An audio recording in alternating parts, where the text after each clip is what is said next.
Well, a lot of people call themselves tent cities. I would like to call us a tent village.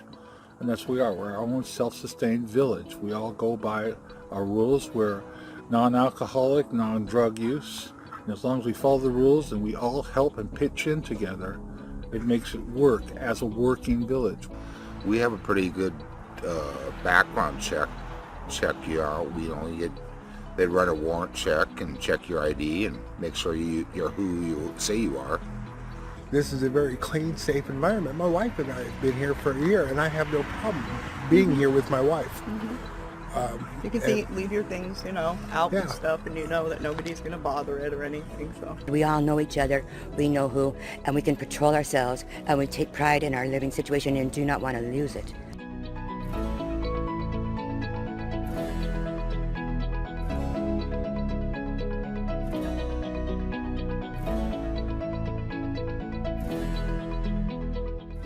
There's also so many volunteers that we can communicate with, let them know about the move, and they have been fantastic with just coming out and serving, even with their kids, which we love. Love the fact that families can come out and serve, and we have a chance to meet camp residents, and it's definitely a community project. beyond the dinners that we bring once a month, we'll just stop by the camp and bring cold drinks or just visit and see how folks are doing. We had different members of the congregation that would stop by just to say hello, to check in and see how they're doing. Some would get involved in trying to help with meals or to help and organize certain, anything that might have come up. Sometimes we partnered with the camp on certain events that we were hosting and invited them to be part of that, which was a lot of fun. And pretty soon there were congregation members that were naming certain people as well and talking about, when Daniel did this, or when there was always this sense of true community that was being built up, which was just beautiful to see occur. We have been able to host Camp Unity several times during Christmas, and so Christmas Eve services, or we had a Christmas pageant the last time that Camp Unity was here, and to have some of the homeless community be shepherds and wise men and kneel together with them at the manger, that was just so moving for all of us.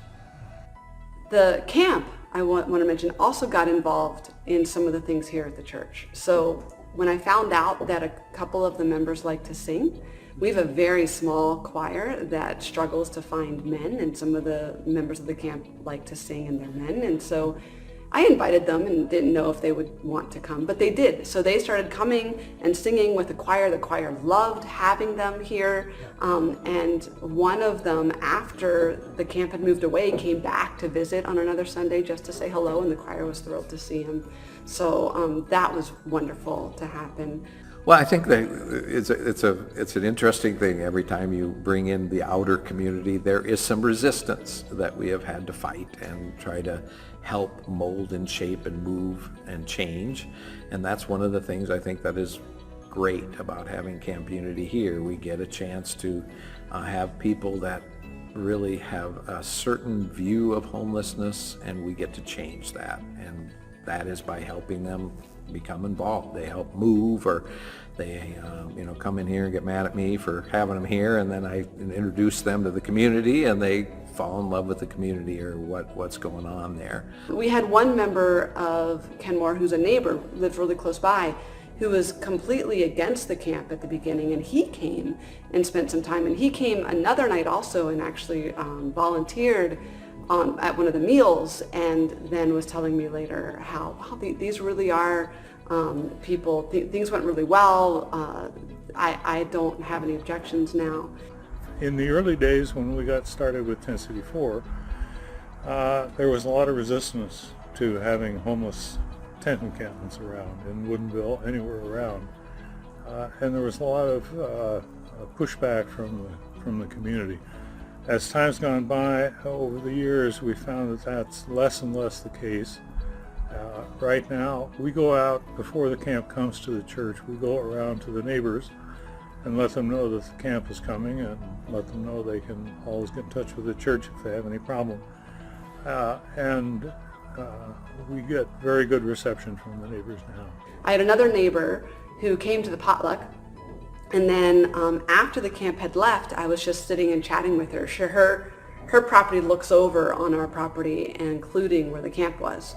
And she said to me, I feel really kind of embarrassed and ashamed that I was against this at the beginning, because now I realize they're just real people just like us. And I wish, I'd love to have them come back again.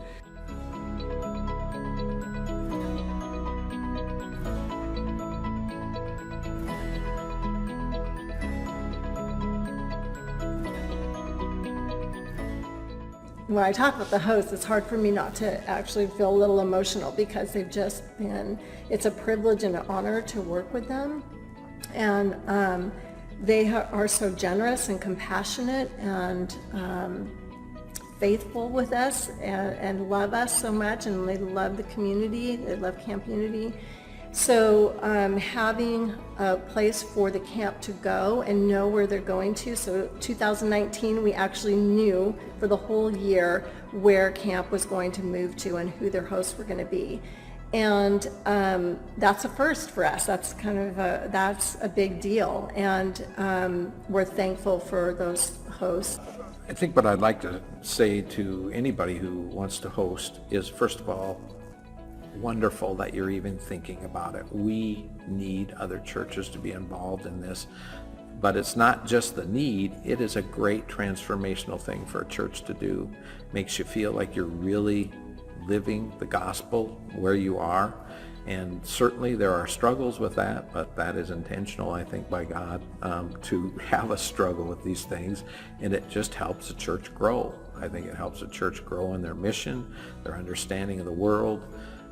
And it has been, I think, an amazing blessing for us at Bear Creek. I mean, it's just been a super thing, not without struggle. And I would never say it isn't, but it is not a struggle that would ever make me say, don't do it. It's more than worth it. In my experience with this church and others, it's a great thing for the church. It helps to cement the relationship with the neighborhood. It brings them into close contact with a bunch of wonderful people from the camp, and they wind up being very happy that they've done it. We actually ended up being able to build relationships with our neighbors who live close by in houses because of the camp being here. So it really brought a vitality to our congregation, a sense of energy. And it also helped us become better known in our neighborhood. Now, we're tucked away. People don't even know we're here generally, but now when I'm out in the community talking to someone, sometimes I'll mention Northlake and they'll say, oh, are you the church that had the camp?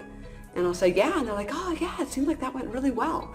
So it's actually been really helpful for us in both getting our name out there and helping the neighbors understand a little bit more about who we are. And in us building relationships not just with the members of the camp, but also with the people who live close to us all year round. It brings the congregation together. It gives the congregation a real sense of purpose, and people really get involved, and they like doing that. We really want to love all of our neighbors, not just the ones that happen to live in houses, but also the ones who are finding it difficult to find a house in which to live. So the congregation very quickly said, yeah, this is something we want to do. We have a heart for this, and we don't know why we would not do it.